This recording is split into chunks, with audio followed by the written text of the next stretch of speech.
You're heading for Chokey, young lady. Chokey? It's a tall, narrow hole in a wall behind a door. You festering ball of pus! Any children who object will go straight into the Chokey together! Hello, good evening. As we can see, I have a little bit of a new setup from last time, thank goodness. Have a new mic, so let me know how that actually sounds, because I'm not sure. I did a test stream that I hid from everybody, so I'm assuming it's okay, but I guess we're gonna find out. So, Matilda, right? Great movie.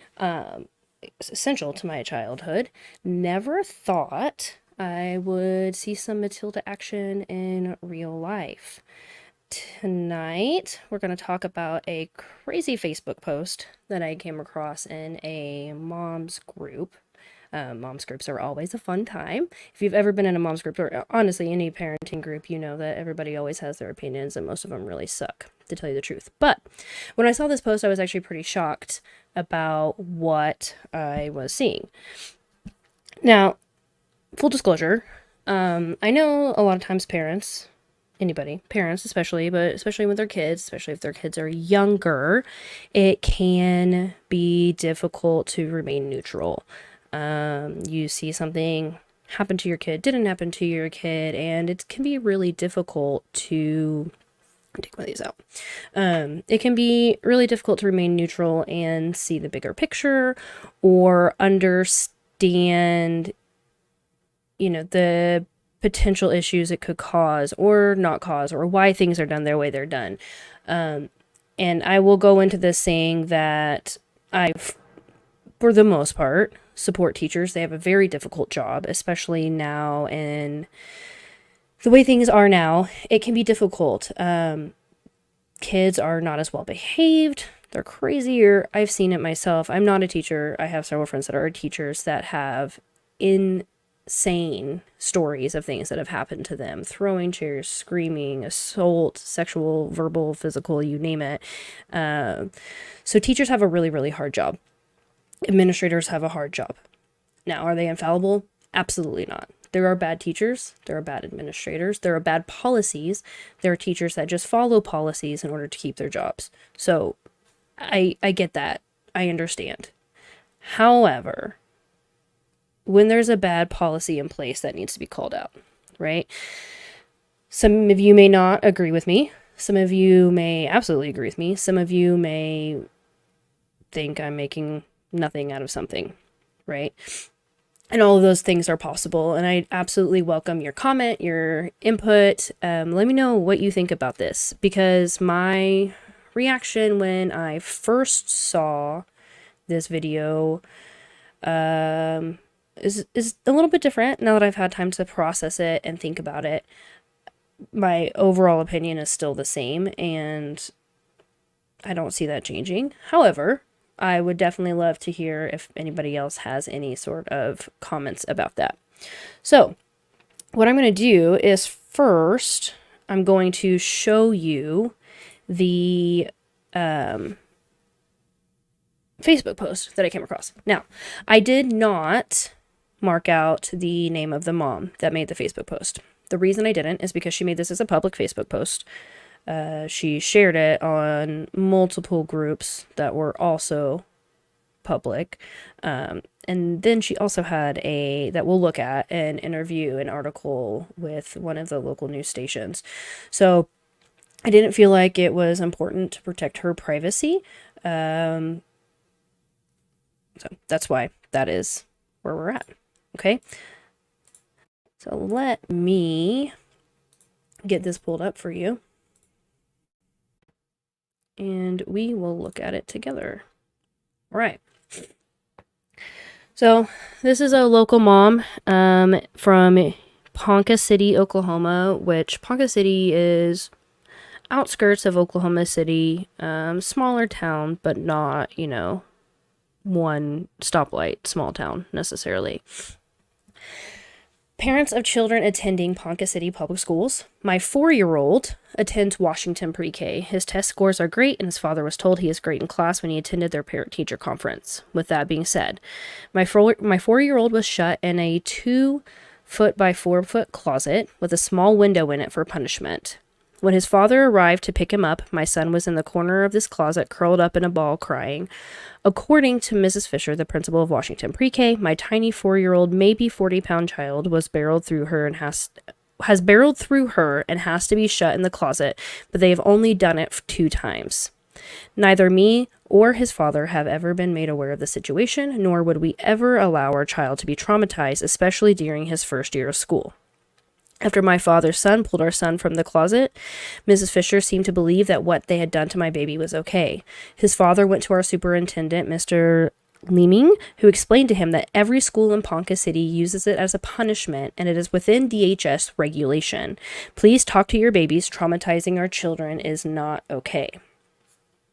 So, let me turn off my phone here to make sure we don't have any crazy interruptions. Obviously, we don't want that. Okay. So, few things. My first thoughts.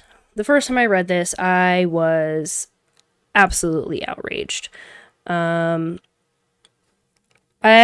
prescribe to a philosophy of parenting that is not, I wouldn't call it gentle parenting. My parents were very traditional parents growing up as far as discipline, rules, etc.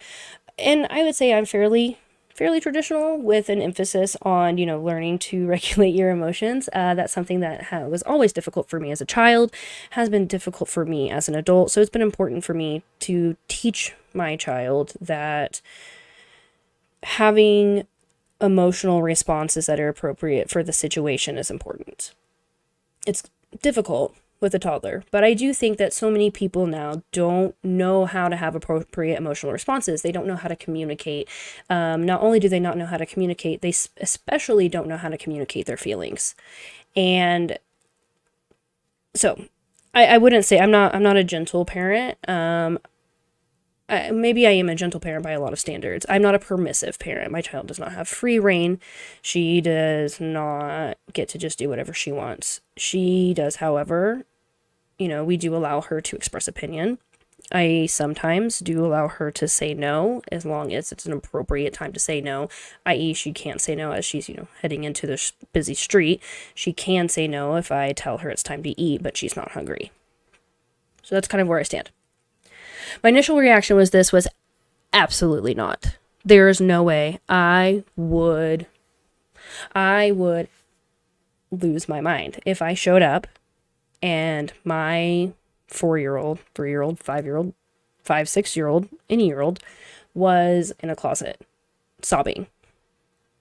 The initial reaction to that would be to have no common sense. I honestly, it's hard to say how you would react into it in a situation unless it actually happens to you, right?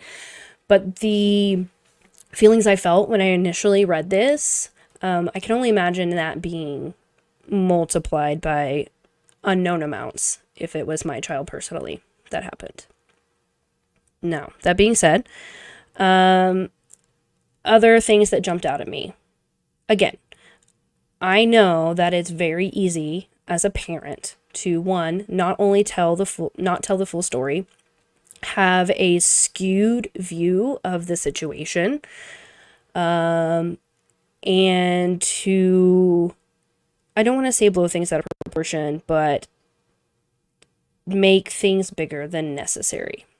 It's almost impossible to do as an adult for the most part. So if this situation occurred exactly as this mom stated that it did, I can understand why she was so angry. And I am struggling to understand why this would be allowed. Not only why would it be allowed, but why would the parents not be made aware? Right? If you have a child that's having some sort of behavioral issue, whether that be emotional outbursts, hitting, biting, screaming, physical issues, honestly, any issues in general, that should be addressed with the parents immediately. Yeah, she should be angry. Yeah, I agree. She should be angry, because that is not how you treat anybody, let alone a 4-year-old. A 4-year-old that doesn't know how to function in daily life, let alone emotionally regulate themselves in a classroom setting. Most of these kids, this is the first time in their classroom setting at the age of 4. Some of them may not have gone to daycare. And the other thing to remember is a lot of these kids at this age currently are COVID babies, right? Oh gosh, I don't know if I'm allowed to say that. But anyway, they were during the time when kids weren't going to school. You know, they weren't going to daycare. They weren't interacting. So some of these kids are emotionally stunted, either, you know, like I said, emotionally, their speech patterns, it's been shown. So not only are these kids in a situation where it's their first time being in school, they have also had less socialization than other kids at that same level in previous years. When schools screw up and hurt your kid, there are all kinds of multi-level aspects. Yes, absolutely. They, you know, institutions, we've seen this proven with recent trials that I know a lot of you have watched and followed along with. Any large institution, corporations, hospitals, medical, schools, nobody admits fault, ever. Almost never. I don't want to give, you know, ultimatums. Almost never admit fault. And I think that you see it more in public schools, teachers, etc. So it's difficult to know what's appropriate sometimes and know what is a CYA situation. In this situation, I am shocked that it hasn't become an issue until now, because, and we'll talk about this later, apparently this is not a new thing for this school. It's not a new thing for surrounding school districts. And apparently the school district doesn't see a problem with it. So continuing on with my initial thoughts from the first post, before I saw anything else about the situation, the parents should have been notified immediately. If a child is so unregulated that a teacher, school administrator, and or staff feels like their only option is to leave a child alone in a room by themselves, then the parent should be notified as soon as that child is put in the room. No question. If they are that out of control, that is truly the only option, then the parent should be notified immediately. It should be a phone call, not a text message, not a communication, not a note sent home at the end of the day saying, hey, by the way, we had to lock your kids in the closet today. You might want to talk to them about that. Because first of all, 4-year-old. Has anybody here tried to talk to a 4-year-old? Yes, they can communicate, but not well, especially in situations that they're not familiar with.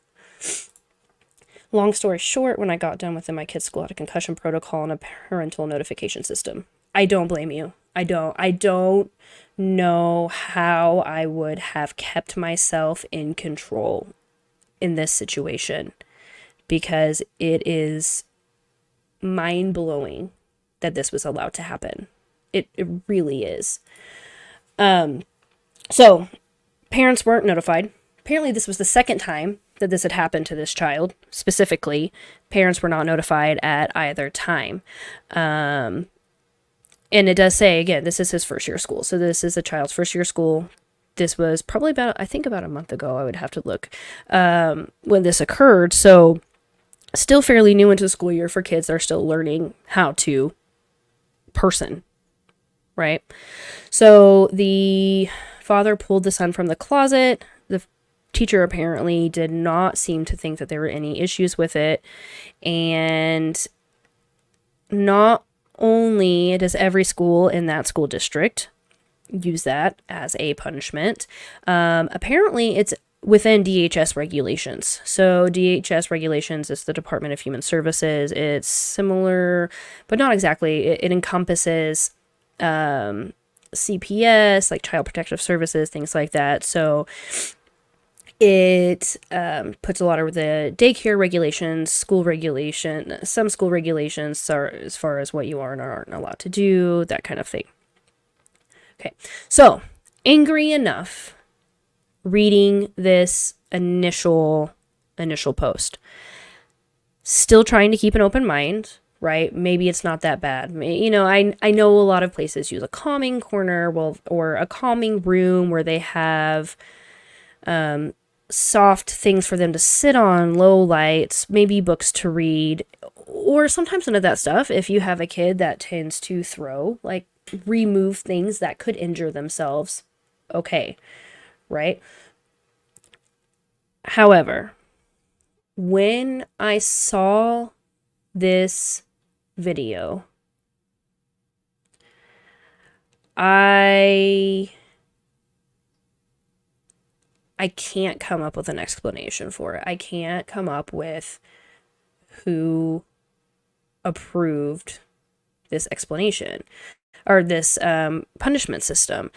Like, there had to be not only administrator consent, there's policies and procedures that have gone into place and apparently have been in place for years and years and years and years. So at the very least, I think a policy review is in order. At minimum. At maximum,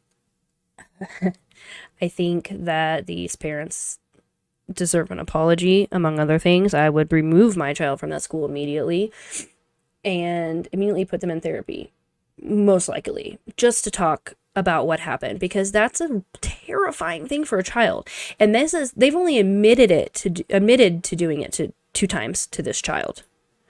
So I don't know how many other times that this may have happened that they aren't admitting to.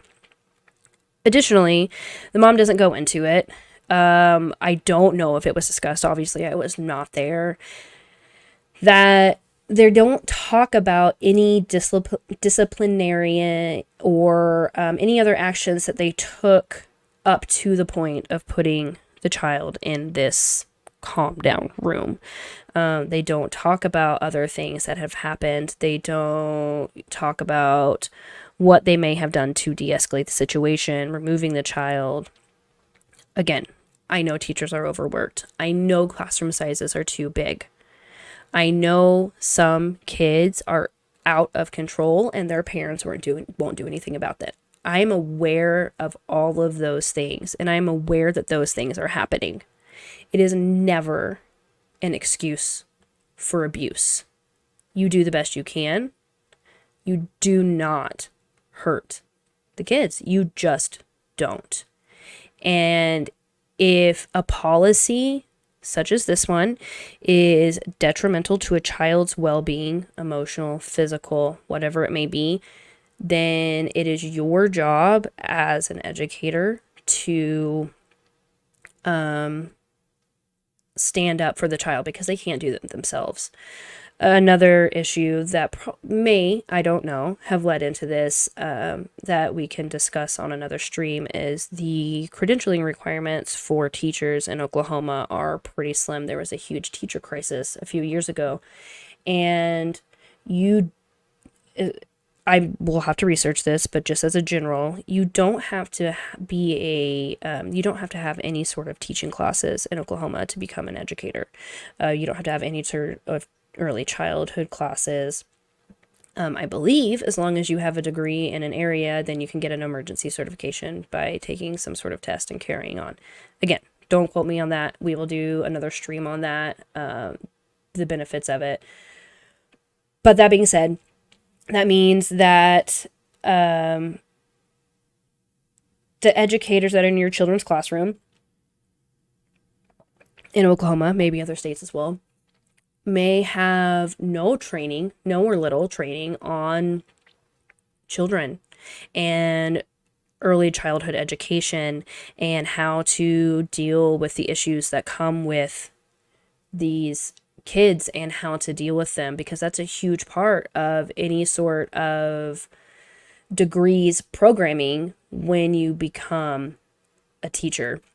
So that part is being skipped, and that may be leading to some of these issues about not knowing how to deal with these kids, and how to effectively discipline or redirect children in a way that is beneficial to them and not harmful. So onto the video. I think it's about 3 minutes long, but we will find out. So let me pull that up for you. We'll watch a video. I may pause as we go along, not sure yet, but I'm hoping. No, we keep our staff. Oh, so you're supposed to look out the window.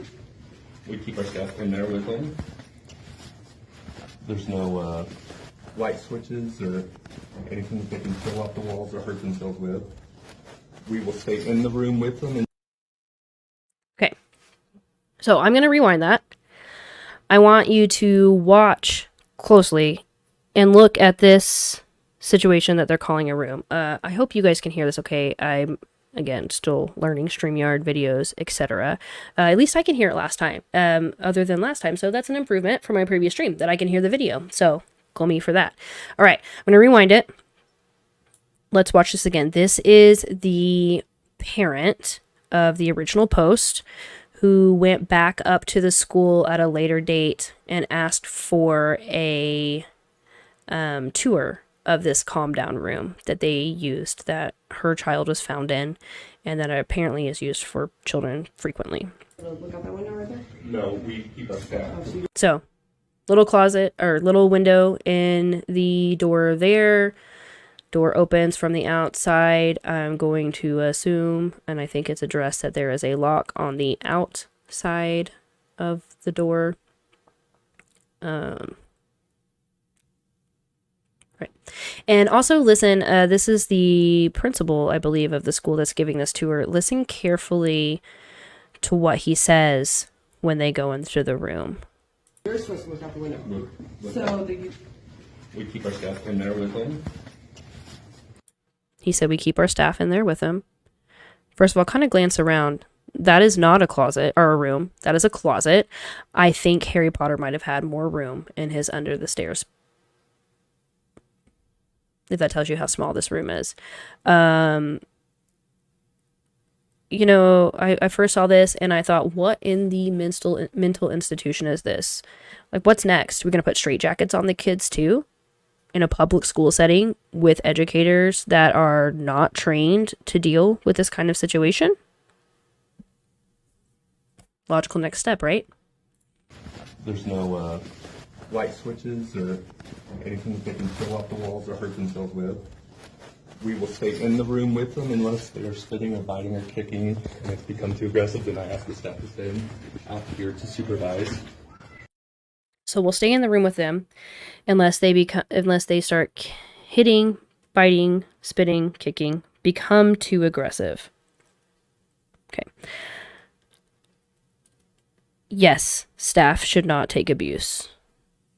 Staff should not have to allow themselves to be hit or spit at or kicked, bit, punched, etc.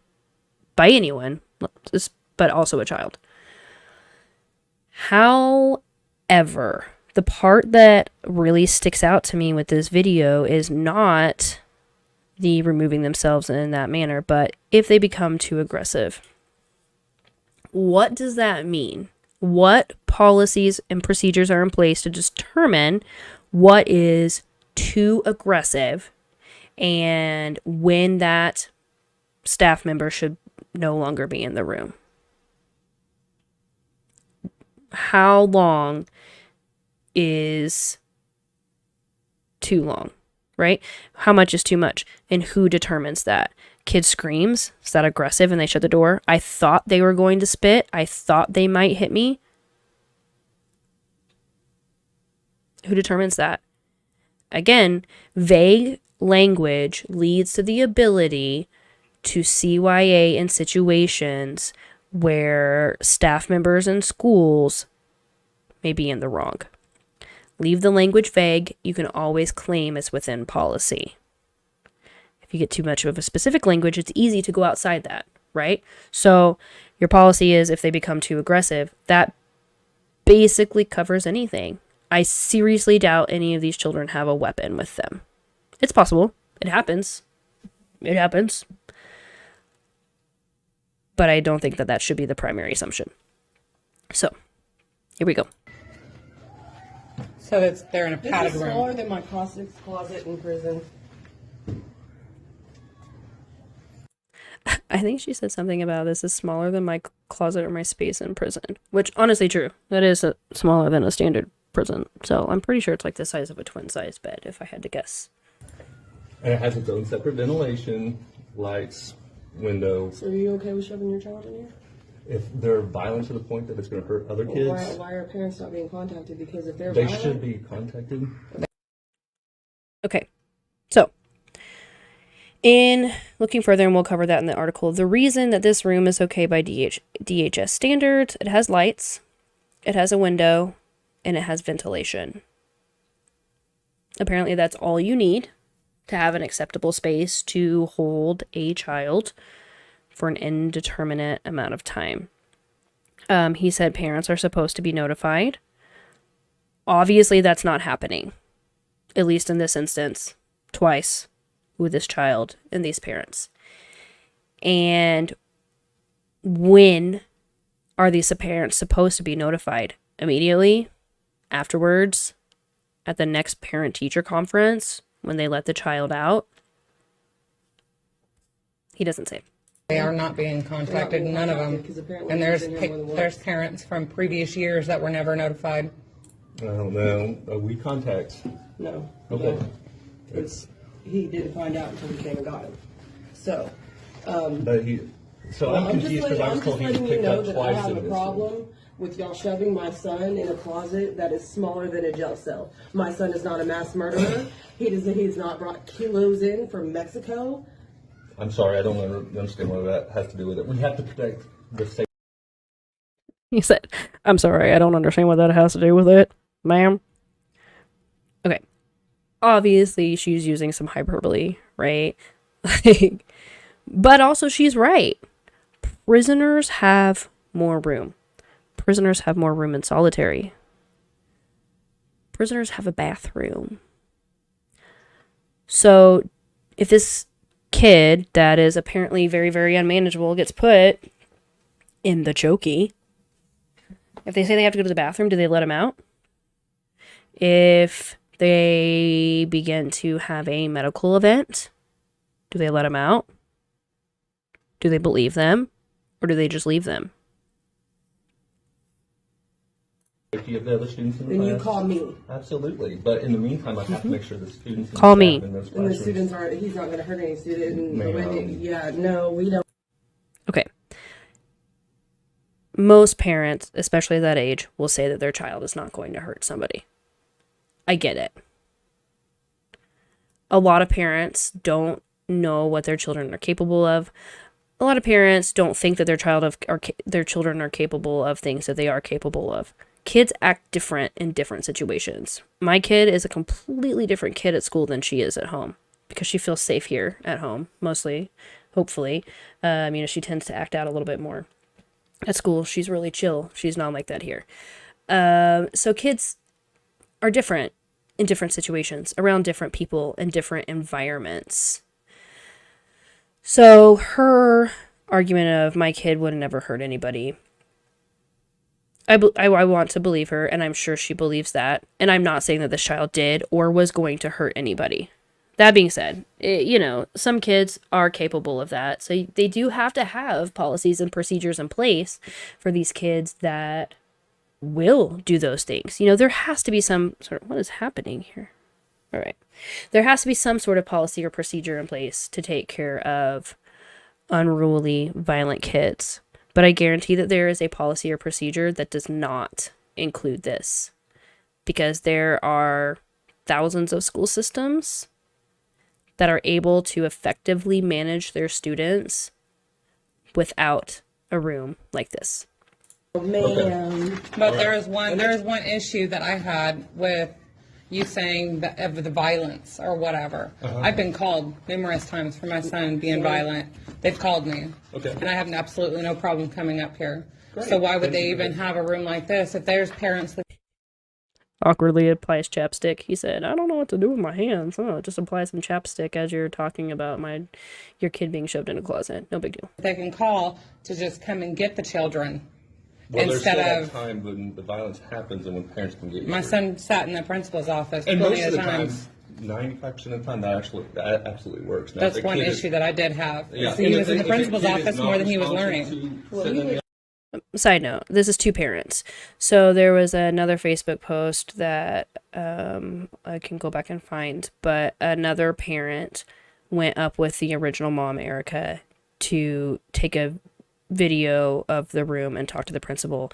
Apparently her child as well has been put in this room without notice from the school administrators, from a teacher, more than once.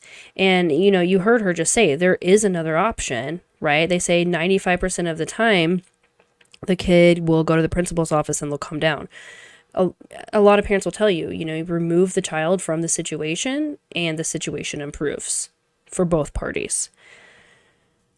They gave no indication that they tried to take the child in question to the principal's office, or do anything other than say he was becoming aggressive and put him in this room.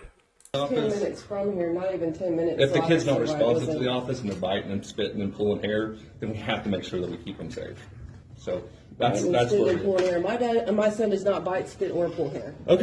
Okay, so you're telling me that a child has become so aggressive that they can't even sit in the principal's office because they're biting, they're spitting, they're kicking, insert aggression here, right? Child's become so aggressive that removing them from the situation wasn't enough, helping them calm down in other techniques. And again, this is what should occur and what you would hope would occur. First step, effective techniques in the classroom. Remove the child from the classroom, take them to the principal's office, have them sit in the principal's office, whatever that is. This child became so aggressive that it got beyond the point of being able to sit in the principal's office and wait for their parents to be called. A 4-year-old became so aggressive and unmanageable that their only option was to put this child in a padded, locked closet and leave them there for an undetermined amount of time because they never said how long this kid was in there. The kid was there when the parent came to pick them up from school. That's how they found out. So they were in there that long, and the parents were never contacted. And this was not the first time that this had happened to the student. Apparently it's happened at least one other time that we know of. And nobody was contacted. The minute the child became so unmanageable that they had to go to the principal's office, the parent should be contacted. Let alone the minute they put them in this closet. There is no excuse for a parent not being told about the situation or being contacted. Absolutely none. None. Zero. Well, we have issues. And this is not DHS regulation. My sister's had a daycare for 20 years. Yeah. No, it is we not. welcome them to come take a look at it. Whether we keep no secrets, everything. You did keep a secret because you did not notify me, nor did you. Well, And I want to know why my son told me he's been in that room. He hasn't been. Then why did he tell me he has? I don't know. Why did he tell me Miss Arnold put him in there? Could they have confused the room and the office? We do have rooms in the office as well. No. He said he was curled He up. said he was in a We have a timeout different closet. recovery room. He said he was in a timeout closet. That's exactly his words. Yeah, He that is hasn't a been. closet. That's a closet. They call it the timeout closet. Not a calm down closet. The kids refer to it as the timeout closet. Where did they get that name? Guarantee a teacher told it to them. There's no other way. Call it a timeout closet, might as well call it a chokey because that's what it is, just less nails. We've documented every child who's visited. It is a safe room. That is not a safe room.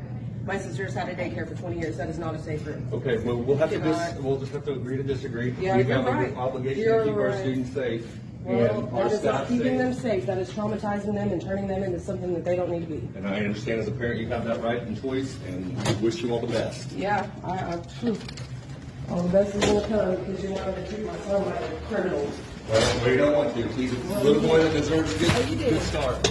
If he deserved a good start, he should have never been put in that room. Okay. Thank you.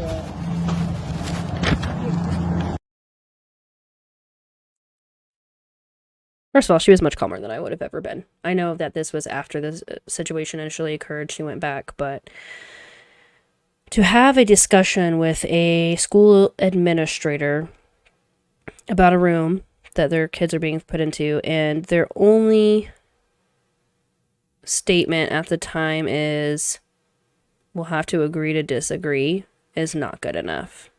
It's not. I understand that they can't just change policy unilaterally on their own.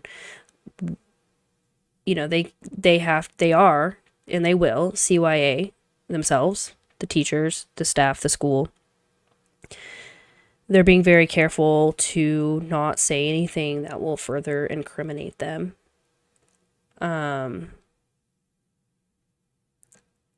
However, your only statement being they're perfectly safe and we'll have to agree to disagree. And then, oh, maybe the kids aren't actually talking about this closet. Maybe they just got confused with the principal's office. No, my son called it the timeout closet. No. It was not a timeout closet. It's just the principal's office. They got confused.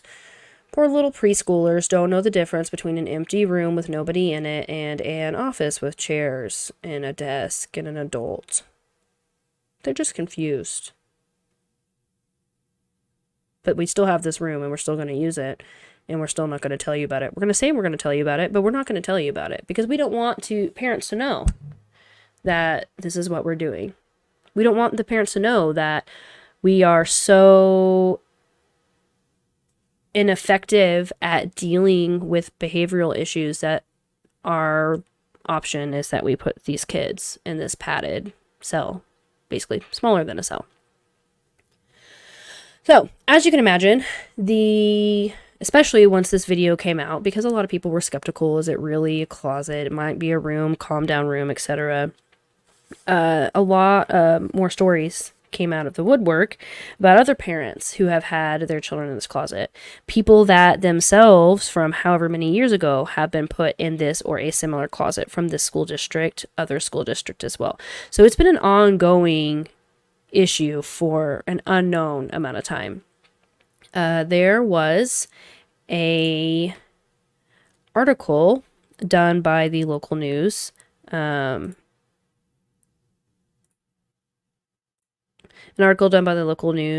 where they interviewed, I think they got a statement from the superintendent, and it was obviously an interview with the parent. So let's kind of go through that. I don't know that we're going to read the entire article, but we're at least going to go through it and kind of look at the article itself, because they obviously do a much deeper dive than I do.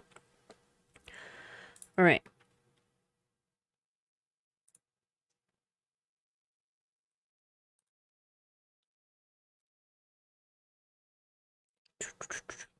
Maybe.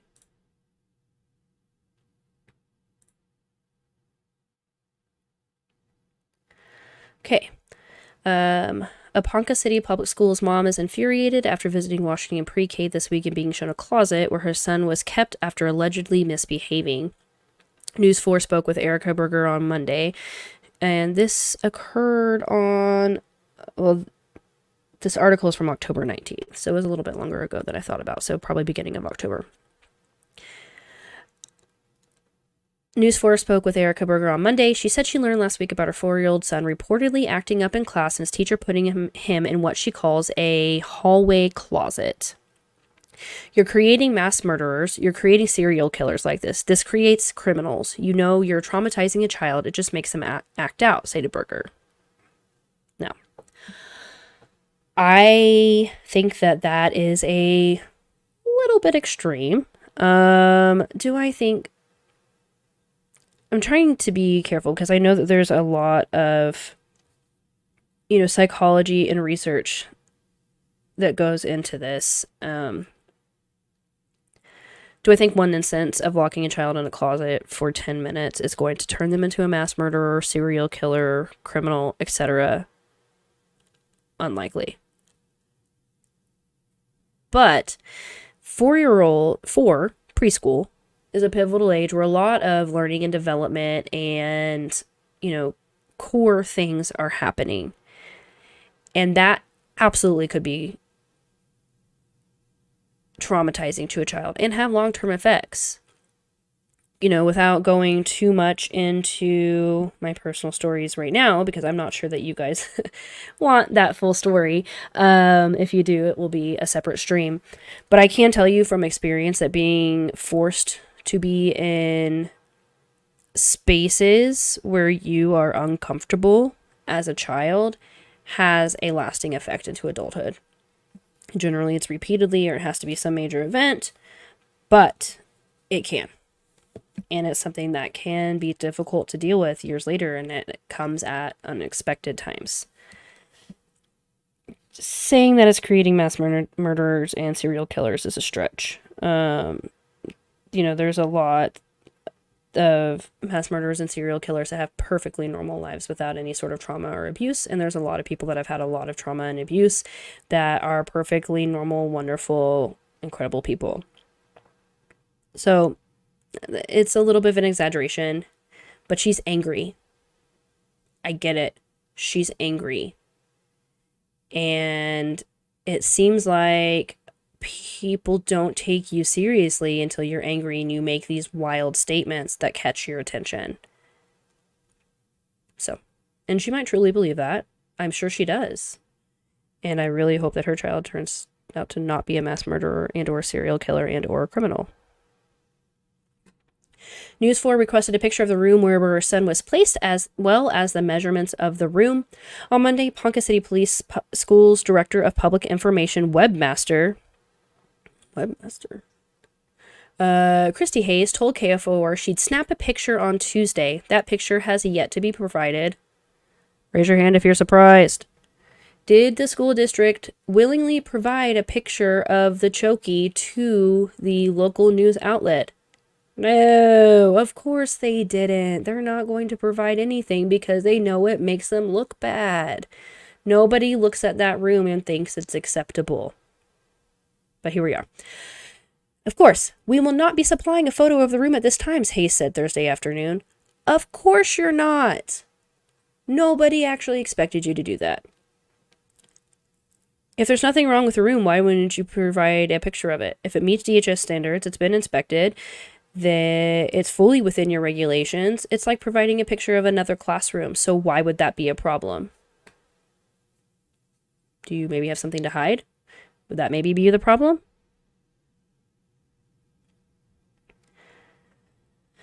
Berger, however, was allowed to take a look at the room on Tuesday and sent News for a video, which is the video that we just watched. In the video, Berger is accompanied by the Ponca City Public Schools superintendent. So I was wrong. It was not the principal of the school. It was actually the superintendent of the school, which, if you're not familiar with the American school system, is kind of the head, in addition with the school board, of all of the schools in a district, not just a single school like a principal would be. Adam Liming, as well as the Washington Pre-K principal, Tina Fisher, so the principal and the superintendent. The video starts off by Leeming opening the door to what the district calls a recovery room. We keep our staff in there with them. There's no light switches or anything they can peel off the walls or hurt themselves with. Come on now. Light switches, peeling them off the wall? Like, give me a break. Anything they can hurt themselves with, like, what are they going to, like, shock themselves? Like, a light switch is appropriate. We will stay in the room with them unless they are spitting, biting, or kicking. If they become too aggressive, I ask the staff to wait out in the hallway to supervise. The room's walls are padded while the wooden door is not. Leeming stated that the room has its own ventilation system and a tiny window where staff can look into the room and check on the student. I'm really baffled that they think that it's okay to shove a 4-year-old in a padded closet. You know, the padded room in a jail is way bigger than a closet, and that's for criminals. My son is not a criminal. He is a 4-year-old little boy. said Berger. He's a fantastic little boy. Like, I mean, I'm sure everybody's real biased on their children. Yes. But like, he never ceases to amaze me. He's very smart. He's very well educated. He loves learning. I hope they didn't ruin it for him. I hope they didn't. You know, I don't want him to think it's okay to go to school and be shoved in a closet. And she's right. This absolutely could have an impact on a child in their learning environment. I would be terrified. Imagine putting yourself in a situation where you go into work every single day, and anytime you become too unruly, your boss shoves you into a closet, but then you're expected to come back and perform the next day like nothing happened. There's no way. You're not going to do it. And then think about that in the eyes of a 4-year-old who doesn't know how to emotionally regulate, and at least not well, probably doesn't truly understand what's happening and why they're going on. All they know is that they're being completely ostracized from their teacher, their classroom, and basically being shoved into a sensory deprivation. They have light. It's not a soundproof room, so I guess. But just being, they're in a huge moment in their life where they don't know to control. You have to think about, for a lot of young kids, every moment that's a bad moment is their worst moment. To us, dropping a sandwich on the floor isn't the end of the world, right? But to a 2-year-old, 3-year-old, 4-year-old, that may be a huge deal to them. Because hopefully some of these kids haven't experienced major issues in their life that they would have anything worse to deal with. And honestly, sometimes that's my hope as a parent, that I don't want to protect my kid from everything that can go wrong in the world. You can't do that. It's impossible, and it doesn't make for a well-rounded adult. But I also want to protect them from the more major difficulties in life if possible. Right? So if my child is upset because something small happened, then I take a step back and think about why that is such a big deal to them. And there's a lot of reasons. Now, of course, her son is not a criminal, and he is being treated as such. He's being held in a room against his will with no adult. Allegedly, there might be an adult, but there was not an adult when this child was found. For an undetermined amount of time, with an undetermined policy of what has to happen before they're placed in said room. So,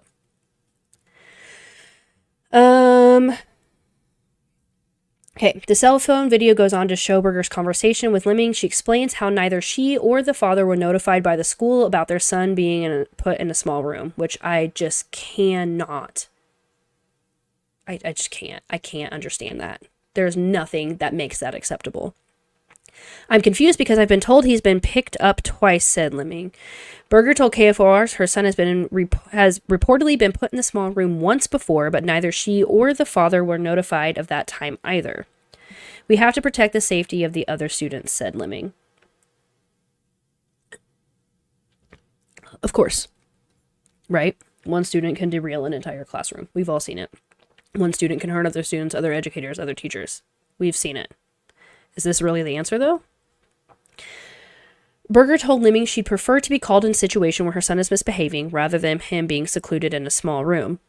Berger told KFOR her son's teacher told his father over text, I'm assuming later because they didn't know, over text, he was put in the room because he jumped off a stage and disrupted class instruction.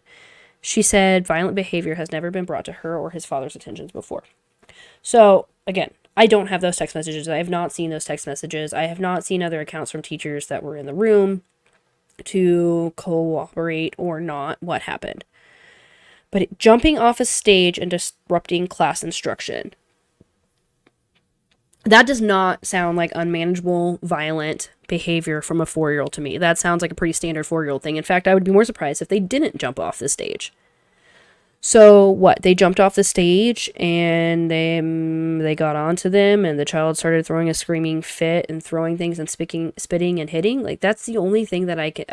What else happened between jumping off the stage and being put in the room? Were any other staff members called? Maybe a counselor that's trained to deal with big outbursts and behavioral issues. Was the child sent to the principal's office? None of that is stated that any of those smaller actions happened before this. Let me set as the school waits for parents to pick up the student, they have to protect other students and staff, so putting him a small room is a must. Solid editing there, KO4R. So putting him in a small room is a must. He's not going to hurt any other students, said Berger. Ma'am, said Lemming. Yeah, no, we don't, ma'am, said Berger. It's a ma'am. But apparently not. She doesn't want a ma'am. On Monday, Hayes told KFOR the Ponca City Board of Education has a seclusion policy in place. Students are only placed in the recovery room, which meets all requirements set forth by the Oklahoma State Department of Education, if aggression, violence is being directed towards staff or another person. The purpose of this practice for our four-year-olds is to provide a safe space for students to become calm. The room, not a closet, side note, definitely a closet, is used for safety matters only, not punishment or discipline. Flag on the play. Do not believe you. Not used for punishment or discipline. I'm just going to say it. You are a lying liar that lies. I do not believe you. It is absolutely used for punishment or discipline. It is not just used to calm down. No, I don't believe you. I have nothing to back that up. And maybe they actually only use it for safety matters. I don't believe it. The parents of the student in question were invited to the school last Wednesday. Safety will always be a top priority for all students attending Ponca City Public Schools. Sure, you're safe in this little bitty padded room. Very safe. Don't mind me. Don't look. Don't ask questions. According to the Oklahoma State Department of Education rules, seclusion rooms are permitted, which, again, maybe a different stream. We might go through those education rules along with the requirements to become an educator in Oklahoma, because I have a feeling that might shed some additional light on this situation. Seclusion is to never be used for the purpose of discipline, punishment, forcing compliance, or as a convenience to staff. Seclusion may only be used under emergency circumstances according to OSDE rules. Emergency circumstances. An emergency requires a phone call to a parent or a guardian, don't you think? You'd think. A student may be placed in seclusion only if the student's actions pose an imminent danger of serious physical harm to the student or other individuals and not merely a threat to property, i.e. if they're only throwing chairs, punching walls, hitting the desk, not enough. They have to have imminent danger of serious physical harm to the student or other individuals. Positive behavior intervention strategies and less restrictive measures appropriate to the behavior exhibited by the student are currently being implemented but have not been effectively de-escalated the threat of danger or harm. I don't know if or what those things were done in this situation. School personnel are present who have completed appropriate training that addresses conflict, de-escalation, the crisis cycle, and associated interventions, appropriate use of seclusion rooms, and the possible effects of seclusion. Again, who was that staff member that was present for this child? What was their training? How recently was it done? Is there a record of that? I'm going to guess that there is an issue with one or more of those things. I would really like to have an interview with the person that was supposedly the one that they call in those situations. Because you would think that if they had all this training, they would know, at the very least, that they should contact a parent or have an incident report. Amazing how much documentation is not found in these outrageous situations. The seclusion only lasts as long as necessary to resolve the threat of danger or harm. That is concerning. The seclusion only lasts as long as necessary to resolve the threat of danger or harm. Few questions. One, the way I'm reading that seems like there's an indeterminate amount of time that a child could be kept in this seclusion closet, right? Are they kept in there till the end of the day? Are they kept there until a parent comes and picks them up if the parent is called? That could be hours. It could be minutes. Could be hours. And then who determines that the threat of danger or harm is no longer happening? What actions does the child have to take in order to no longer be perceived as a threat of danger or harm? And then expecting a 4-year-old to know what to do in that situation to de-escalate on their own, calm down, understand what's happening enough to say, okay, I'm cool. You can let me out of my crazy room now. Right? It's absurd. If you've ever met a 4-year-old, you know that they can go for hours. They are machines. They are the poster kids of the Energizer Bunny, and they can scream for a really, really, really long time. Screaming, if they're still screaming, do they let them out? Screaming's not an imminent threat of violence or danger or harm. What is the criteria for letting these kids out, and who determines it? If a student is placed in seclusion during an emergency situation that meets the criteria above, the following precautions must be exercised throughout the time the student is in seclusion. The student must be continuously monitored visually and orally by an appropriately trained school employee. The student must be allowed to go to the restroom upon request. The student must be permitted to drink water upon request. Good to know, allegedly, if they allow that to happen. And immediate action must be taken if the student displays any signs of medical distress. I really hope that whoever's the one that is visually and orally monitoring these kids has medical training beyond basic CPR. Are you trained to recognize the signs of a seizure? Are you trained to recognize the signs of a panic attack? I hope so, because those things can absolutely harm children in the long term. A room or area where a student is placed in seclusion must meet the following criteria. Continuous visual and oral monitoring of a secluded student is possible. Tiny baby window. There must be adequate space for the student to sit or lie down, as long as they're not over 4 foot, I guess, which preschoolers aren't, but sure. There must be adequate lighting. The room must be equipped with heating, cooling, and ventilation systems comparable to such systems in the rest of the building where the seclusion room or area is located. Just calling it a seclusion room just rubs me the wrong way. Like, let me put your 4-year-old in solitary. Okay. The room or area used for seclusion must be free of any objects that pose a potential risk of harm to a student with disabilities or a student in distress. And if equipped with a door that locks, the lock must automatically disengage in case of an emergency, such as a fire or severe weather. Now, I'd have to watch the video again, and I can only assume that they abided by that last regulation, because it definitely looked like it locked from the outside, and I did not see any sort of automatic lock. It looked like just a regular lock to me, but I was not there. I cannot confirm that there is actually a lock on it. You would think that there was a lock on it, or some way, because what's stopping the kid from just walking out? So they're keeping them in there somehow. The room used for seclusion must be free of any objects that pose a potential risk. So sure, but that doesn't mean it has to be free of any objects. You know what you can put in a room like that? Blankets, stuffed animals, beanbag. You know, there's a lot of things that when thrown are not a risk for a projectile that can help a student calm down and become more rational without putting them in an empty room. How long a student stays in the small room is up to the discretion of the school. There's no set specific time in the recovery room, as no two students are alike, says Hayes. There is no set specific time in the recovery room, as no two students are alike.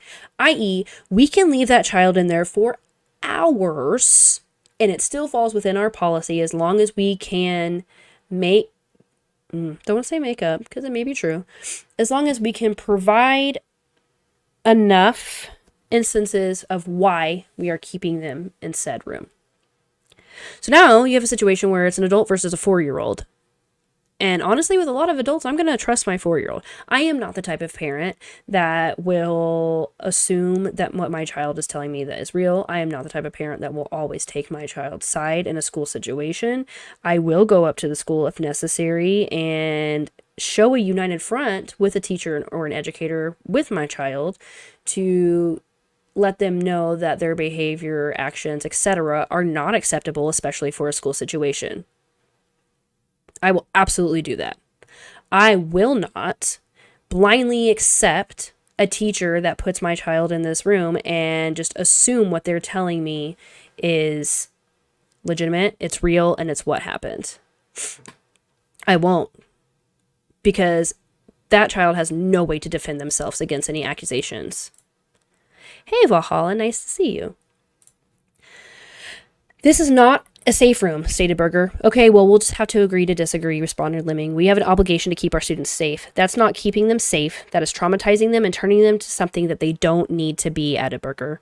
I understand as a parent you have that right and choice, and I wish you all the best. So we're not going to go through that whole transcript because we watched the video. But halfway through the video, Berger told Lemming the Department of Human Services does not regulate seclusion rooms. Berger previously told KFOR Lemming said the room was regulated under DHS. Oklahoma Human Services does not license pre-K program operated as public schools during typical school hours, said DHS External Communications. News 4 sent DHS a copy of the video, to which White reiterated her previous statement. He followed up with Hayes about an updated statement in response to the cell phone video, but she declined within 24 hours of stating that she'd have another statement to us by Wednesday. So, not only are these rooms school policy, they are not actually regulated by DHS because they're not licensed pre-K programs. Everything falls under the Oklahoma Board of Education. Give me just a second. Oh, gosh. Okay, everything falls under the Oklahoma Board of Education. And I know a lot of people aren't familiar with the Oklahoma system of education, but there's a lot going on right now. And there's a lot of issues with the Oklahoma State Board of Education. The smallest thing not being that Oklahoma's 49th in education in the entire U.S. Probably because they put their kids in closets and leave them there. These state organizations don't own our kids, y'all. Absolutely. They don't. That is one of the nice things in Oklahoma, is that you do have the option to pull your child out for homeschooling as long as you have the means necessary for that. There are private school options, although most of those are religiously based, and it is very difficult to find a non-religious based private school or private pre-K in Oklahoma. The most concerning part is that there's no actual regulation. There's none. There's no regulation of these recovery rooms. So, sure, it might meet the minimum requirements, but this is actually what is best for our children and our child, to put them in a room alone. It takes a village. Apparently not. It does not take a village here, and apparently it certainly doesn't take a village to help a child become emotionally regulated and calm down. They're supposed to do that on their own by being shoved in a room and work it on your own. I'm looking for an attorney, said Berger. This is absurd, and yes, I'm coming for everything. I'm coming for everything for my child and for everybody else's child as well. Get it. That's all I have to say. Do it, because this is a widespread problem. Thank you for doing that. There was legislation presented in the Capitol in 2016 and 2017 banning seclusion rooms, but the bills failed to progress. Since then, another bill as such has not been presented. According to the U.S. Department of Education, every district is required to report no later than June 30th of every year each incident of seclusion. News 4 has requested those reports to the Oklahoma State Department of Education. We've also reached out to OSDE for statements on Monday and Thursday regarding Berger's concerns in seclusion rooms, but never heard back.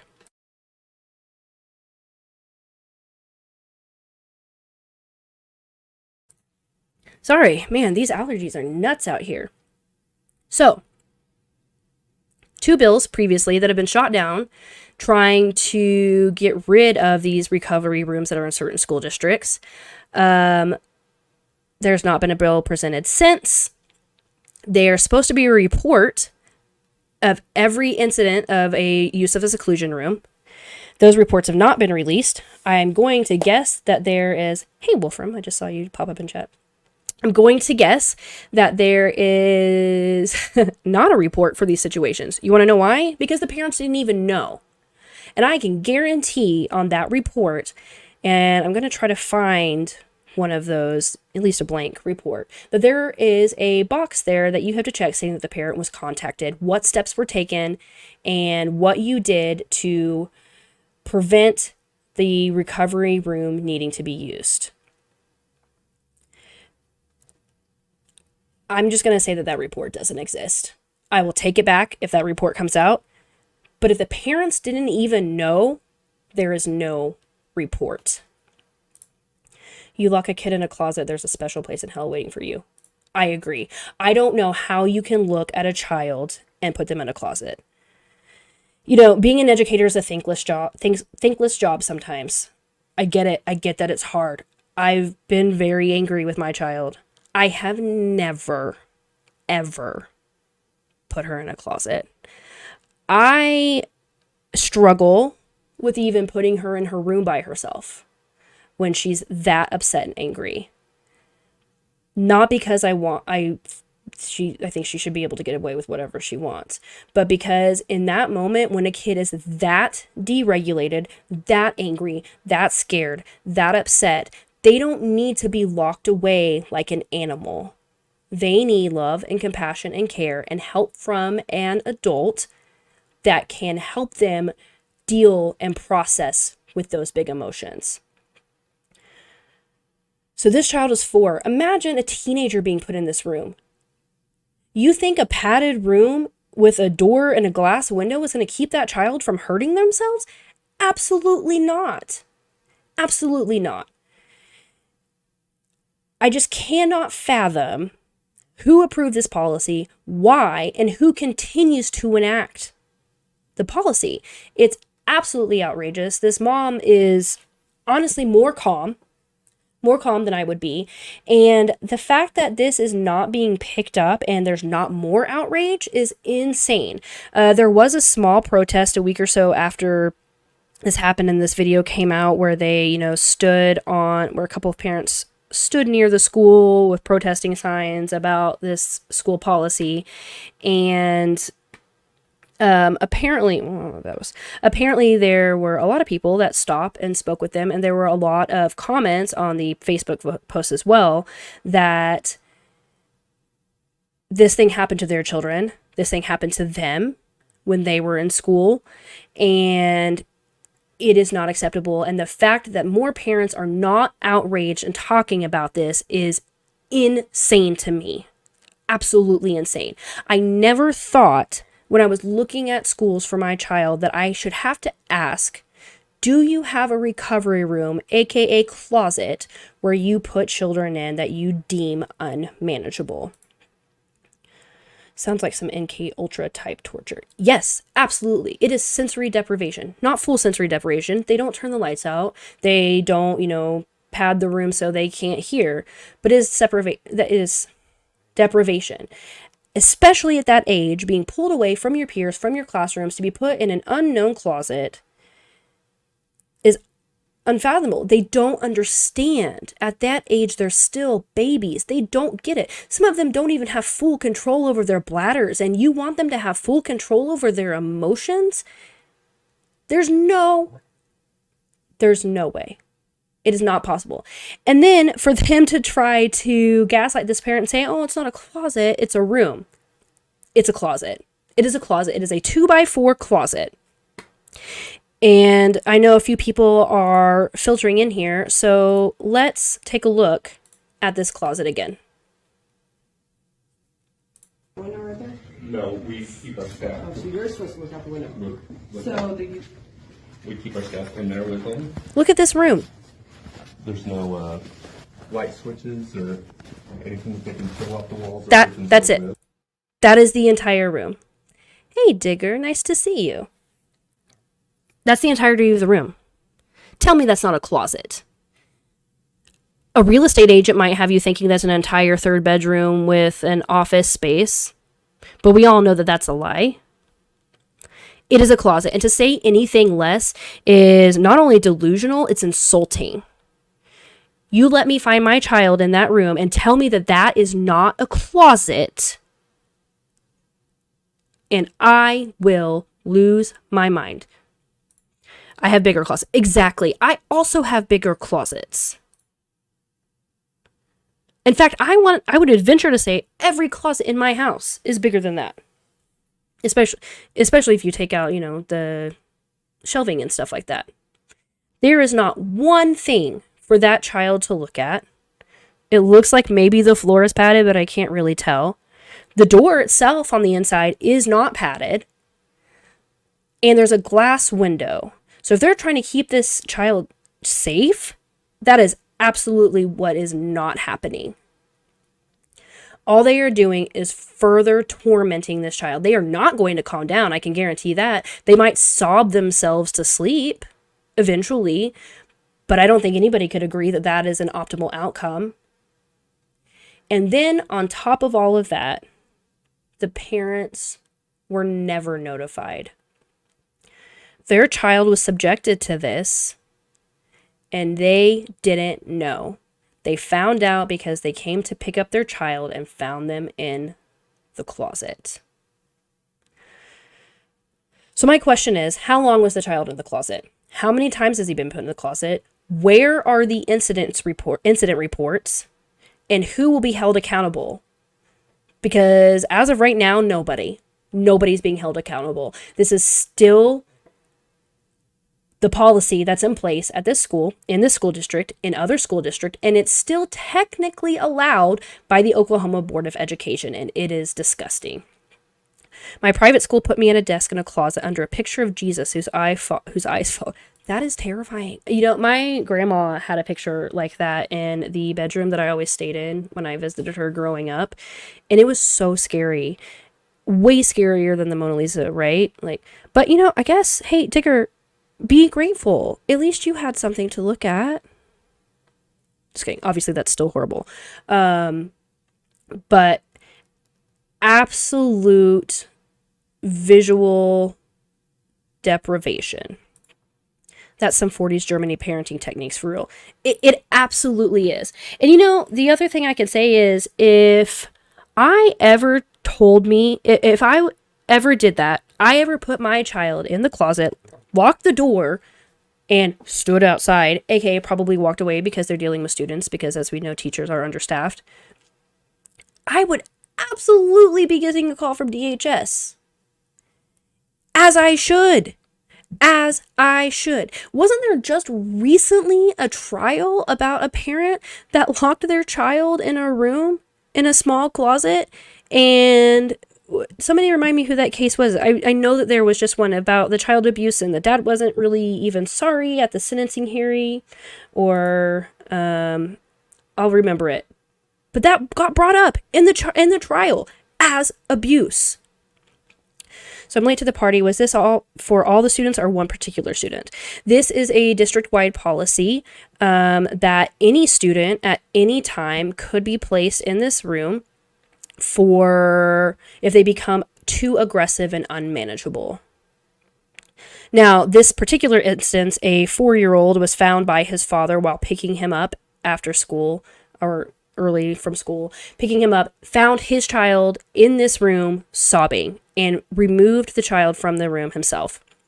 Apparently it's happened at least one other time to this specific child and has happened to other children as well an unknown amount of times. Apparently a lot of the kids refer to it as the timeout room. The principal tried to tell the parent that they were probably getting confused with the principal's office, but we all know that's a lie. So it is a district policy. Yeah, a 4-year-old, a preschooler, pre-kindergarten, not even kindergarten, pre-kindergarten. This is this child's first time in school, his first year of school, and he's been thrown in a closet at least twice that we know of, with no reports, nothing to read up on, no what happened beforehand, what procedures did you take, maybe, no additional training for the teachers that this even happened with.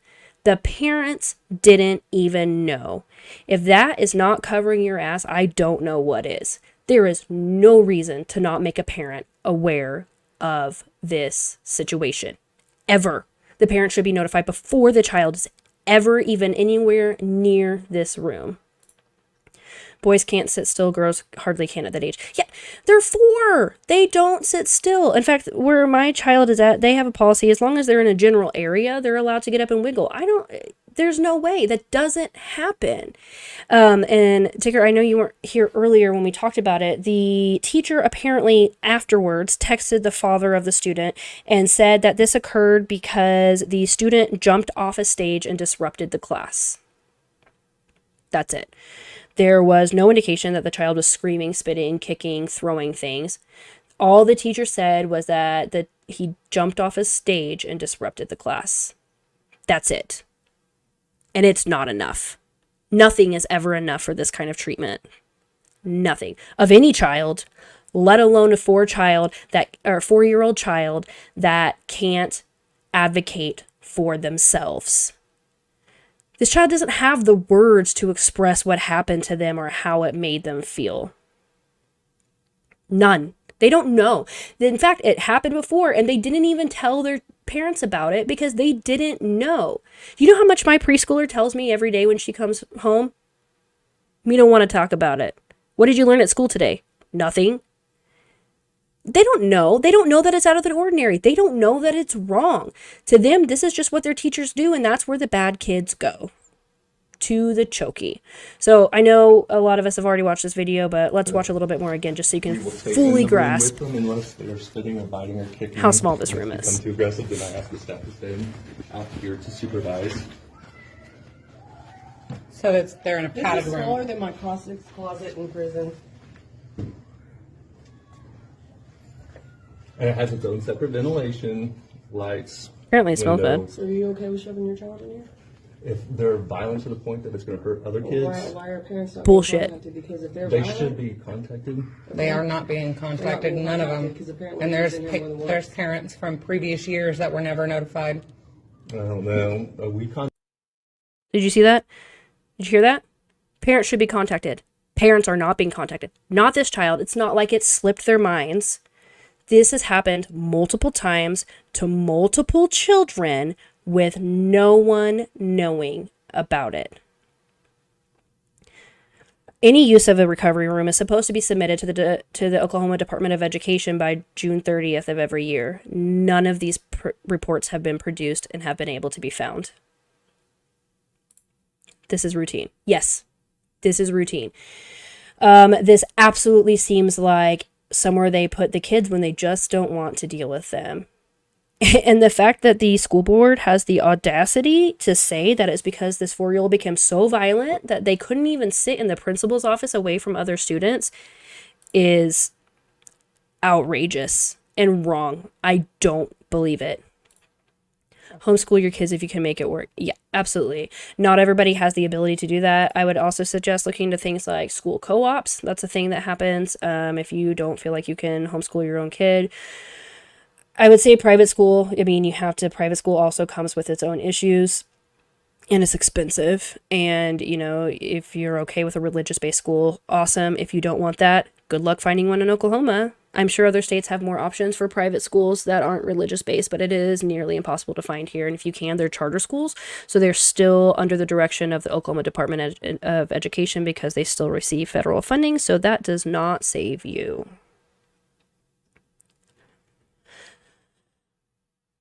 So, I think if I continue to watch this video, I'll go off on a rant. And frankly, this mom is more calm than I could have ever been in this situation. It is disgusting what this school system says is okay. It is disgusting the way the superintendent of the school district, which is the male you hear talking in the video and see, the way he doesn't seem to have a problem with this, that it's okay, that he said he would put his own child in this room if it called for it. A room that has no oversight, a room that the teacher's supposed to have training and education, but there is no documentation of said training and education, and nothing showing that the person that was observing this child actually completed any of those things. McKinley, this is not, yeah, it is insane, and it's disgusting, and it's vile to treat our children like this. Imagine walking into your friend's house and them saying, yeah, my kid's in the closet, don't worry about it. Not what you would think they were talking about, first of all. Second of all, I would immediately be removing that child. I highly doubt he'd put his kid in there. He's so full of it. There's no way he would put his child in there. How old? In this instance, it was a 4-year-old, preschooler, pre-K. This is, however, district-wide policy, and apparently all the schools in this school district have this room, and this is not the only school district in the state that has this policy. These recovery rooms are allowed by the Department of Education. There previously have been 2 bills that have been brought forth to the state legislature that have not proceeded, and there have not been any bills since then. So, unfortunately, outrageously, inconceivably, these rooms are technically legal. They are in no way appropriate for a child of any age, let alone a 4-year-old. So this is a strategy in psychiatric hospitals back in the 90s. Yes, absolutely. Had no idea it was still happening. Right. And I would be less shocked if this was happening in a psychiatric hospital. I still don't think it's appropriate, especially for a child of this age. Obviously, this is not my area of expertise, so I can't give you the, scientific breakdown behind it. Not appropriate, not something I would ever do, not something I would ever be okay with in any instance. But if it was going to happen, a psychiatric hospital might be, because at least you, in theory, would have medically trained staff and personnel around. This is at a public school. A public school in Oklahoma where teachers are not required to have any sort of education degree in order to become a teacher at any stage.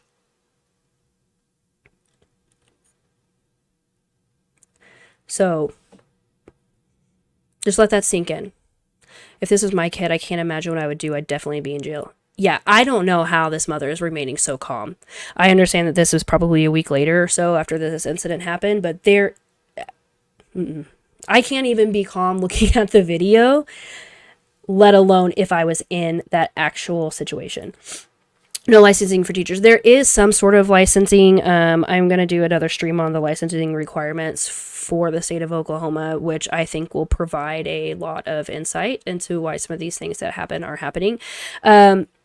They do eventually get a teaching license. However, there was an emergency order a couple of years ago, I believe, when there was a teacher shortage, that they were emergency licensing teachers. I want to say that the requirements were you had to have a bachelor's degree in something, and you had to do some sort of state testing, but they put you in the classroom before you were licensed. You don't have to be licensed. You're supposed to obtain your license within a certain time period, and then if you don't, you no longer have a job, etc., etc.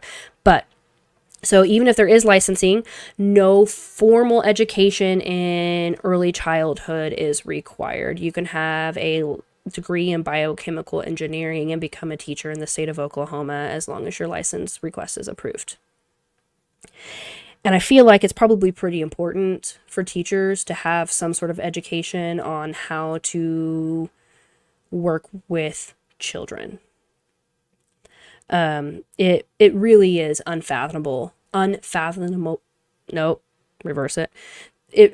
It's incredible that this happened and is still continuing to happen.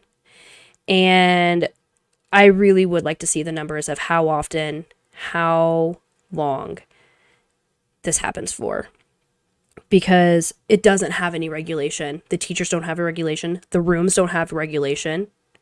There is no regulation on how long the child can stay in the room, an undetermined amount of time. In theory, I'm assuming they could be in the room from the moment they get to school to the moment they go home, and nobody would ever know unless the child says something.